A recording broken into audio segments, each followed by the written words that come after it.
प्यारे मित्रों, आज की इस वीडियो में हम डिस्कस करेंगे कक्षा 8 अलौकिक नैतिक शिक्षा एवं सामान्य ज्ञान। टॉपिक है सामान्य ज्ञान, लेसन नंबर 2, हमारी पृथ्वी, आवर अर्थ। ओके, पृथ्वी को हम धरती माता भी कहते हैं, जो कि नीला ग्रह कहलाती है। यहाँ पृथ्वी से रिलेटेड सारे क्वेश्चन आंसर देखेंगे। 2 ऑप्शन में आपको आंसर टिक करना है। सवाल नंबर 3, पृथ्वी के गर्भ से निकलने वाला गर्म पानी का फव्वारा कहलाता है। ऑप्शन नंबर का बिल्कुल राइट होगा। तो सवाल में ही जवाब। पहला क्वेश्चन देखिए, पृथ्वी का आकार कैसा है? तो पृथ्वी का आकार आपका गोल है, सर्किल है पृथ्वी पूरी तरीके से। ओके, पृथ्वी का आकार कैसा है? गोला है। इसके बाद नंबर 2, पृथ्वी का कितना भाग जल है? मीन्स पानी है। तो पृथ्वी का कितना भाग पानी है? 2/3 भाग। 2/3 भाग आपका पृथ्वी का भाग पानी है, मीन्स 3 भाग है। मान लीजिए आपके 3 भाग हैं, ठीक है। 3 भाग बांट लेते हैं कुछ इस प्रकार, 1 2 3 भाग हो गए, 1 2 3। इस दो हिस्से में पानी ही पानी है।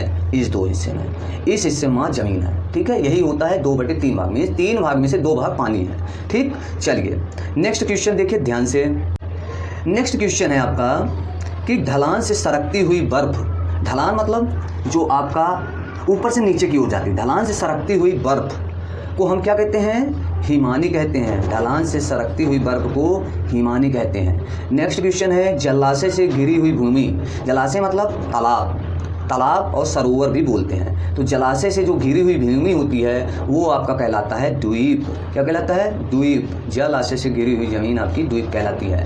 मीन्स इसमें तालाब के चारों ओर क्या होता है? चारों ओर तालाब होता है, उसके बीचों बीच कहीं ना कहीं थोड़ी सी जमीन होती है, वही जमीन आपकी क्या कहलाती है? द्वीप कहलाती है। सवाल नंबर 6, बर्फ की नदी जो होती है वो हिम नदी कहलाती है। बर्फ मतलब हिम, बर्फ को हिम भी बोलते हैं। तो हिम और नदी जोड़ के बना हिम नदी। तो बर्फ की नदी हिम नदी, बहुत सरल है। नंबर 7, दोनों ओर ऊपर उठी भूमि के बीच वाले भाग को क्या कहा जाएगा? बीच को मध्य भी बोलते हैं। तो दोनों ओर ऊपर उठी भूमि के बीच या मध्य का भाग कहलाता है घाटी, वैली बोलते हैं। वैली क्या बोलते हैं? Valley, VALLEY। तो दोनों ओर ऊपर उठी भूमि का जो बीच का भाग होता है वो वैली, घाटी कहलाता है। नेक्स्ट क्वेश्चन देखिए ध्यान से, एक बार में ही आपको सब कुछ क्लियर करा दूंगा, दूसरी बार देखने की जरूरत नहीं पड़ेगी, बस ध्यान से सुनते जाइए। सवाल नंबर 10, नदी के मुख पर त्रिकोणीय भाग, ध्यान से देखें, मैं सीरियल बाय सीरियल इसलिए नहीं करा रहा हूँ ताकि आपका ध्यान फोकस में रहे।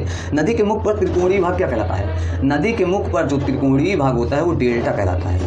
नदी के मुख में जो 3 कोण का भाग होता है, ठीक है।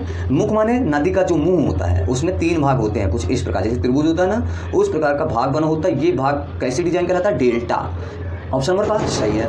9, भूमि जो समुद्र के अंदर चली गई हो, ऐसी भूमि जो समुद्र के अंदर चली गई हो तो उस भूमि को हम क्या कहेंगे? अंतर्द्वीप। अंतर का मतलब ही होता है अंदर, थोड़ा सा अंतर है, अंतर्द्वीप। तो जो भूमि, एक ऐसी भूमि जो समुद्र के अंदर चली गई हो, समुद्र को बोलते हैं सी, SEA। सी मीन्स होता है समुद्र, ठीक है, तो उसे बोलते हैं अंतर्द्वीप। इसके बाद नंबर 8, पृथ्वी में होने वाला कंपन मतलब होता है, शुद्ध हिंदी में बोले कांपना। जैसे हम कांप जाते हैं ना कभी कोई डर से, उसी कांपने से शब्द निकला है विज्ञान में कंपन, ठीक है। शुद्ध हिंदी में बोले तो कांपना बोलते हैं। तो पृथ्वी में होने वाला कंपन या कांपना क्या कहलाता है? भूकंप। सवाल में ही आपका जवाब छिपा है, भूकंप। कंप से छिपा हुआ है, भू माने होता है जमीन, कंप माने कंपन, जमीन का कंपन मतलब भूकंप। बहुत सरल है। इसके बाद नेक्स्ट देखिए, स्किप नहीं करिएगा, बहुत ही मोस्ट इंपॉर्टेंट है। इसके बाद 14 नंबर प्रश्न देखिए, जिस पर्वत में से लावा निकले उसे कहते हैं ज्वालामुखी। नंबर का ज्वालामुखी, ज्वाला माने होता है आग रूपी मुख जिसका हो उसे कहते हैं ज्वालामुखी। और लावा एक क्या होता है? आग होता है, ठीक है। तो पर्वत में से जब लावा निकलती है तो पर्वत का मुंह क्या होता है? लावा होता है, और लावा एक आग होती है, तो ज्वालामुखी। नंबर 13, जमी हुई वर्षा क्या कहलाती है? जमी हुई वर्षा आपका कहलाता है ओला। क्या कहलाता है? ओला। जो बर्फ के बड़े बड़े गोले गिरते हैं ना, उसे कहते हैं ओला। सिंपल लैंग्वेज, आपको मोती ऐसे लगेंगे बड़े बड़े सफ़ेद कलर में, वही ओला कहलाते हैं। क्यों? क्योंकि वो पानी क्या होता है, बर्फ के रूप में जम जाता है और बड़े बड़े गोले के रूप में गिरने लगता है, तो ये कहलाते हैं ओला। तो जमी हुई वर्षा क्या कहलाती है? ओला।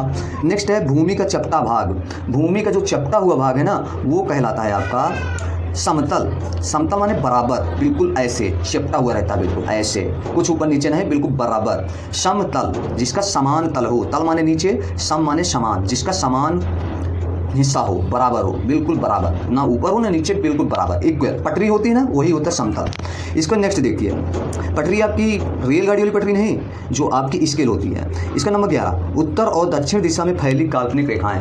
जो दक्षिण और उत्तर दिशा में फैली काल्पनिक रेखाएं, काल्पनिक मान होता मान लेना, कुछ भी मान लेना, ऐसी कुछ रेखाएं भी मान ली गई हैं। तो ये जो फैली रेखा है उत्तर और दक्षिण दिशा की ओर, ये क्या कहलाती हैं? अक्षांश रेखाएं। कौन सी रेखाएं? अक्षांश रेखाएं। जस्ट समझिएगा एक गोले के माध्यम से, ये पृथ्वी है, ठीक है, इस पृथ्वी में कुछ काल्पनिक रेखा है। ये आपका हिस्सा क्या होता है? 4 भागों में 4 दिशाओं में बटा हुआ है। ये आपका पूरब होता है, ये पश्चिम होता है, ये आपका उत्तर होता है ऊपर की ओर, और ये दक्षिण होता है, ठीक।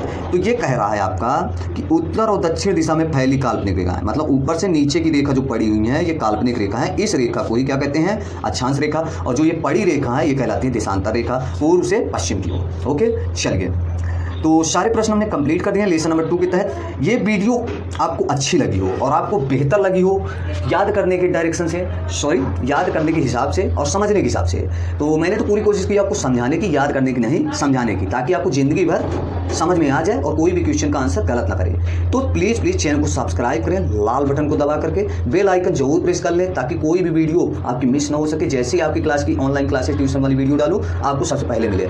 इसके बाद अन्य दोस्तों को शेयर जरूर करना है, ताकि उनको भी ये ऑनलाइन ट्यूशन क्लासेस बिल्कुल फ्री मिल सके, कोई पैसे देने की जरूरत नहीं है। और वीडियो को वाकई में यदि आपको पसंद आता, हमारे पढ़ाने का अंदाज आपको पसंद आता है, तो एक लाइक जरूर कर दें। लाइक से हमें समझ में आ जाता है कि जो हम आपको पढ़ा रहे हैं वो सब कुछ समझ में आ रहा है, आप उसको पसंद कर रहे हो। और कुछ हमसे लाइक से हमें कुछ फायदा नहीं होता। लाइक एक मैसेज होता है, संदेश होता है कि हमने जो आपको बताया है वो आपको कैसा लग रहा है। आप लाइक करते हो तो समझ जाते हैं कि अच्छा लग रहा है, डिसलाइक करते हो तो कहीं ना कहीं हमें पता चलता है कुछ हमें कमी है। तो मिलते हैं नेक्स्ट वीडियो के साथ। जय हिंद, जय भारत।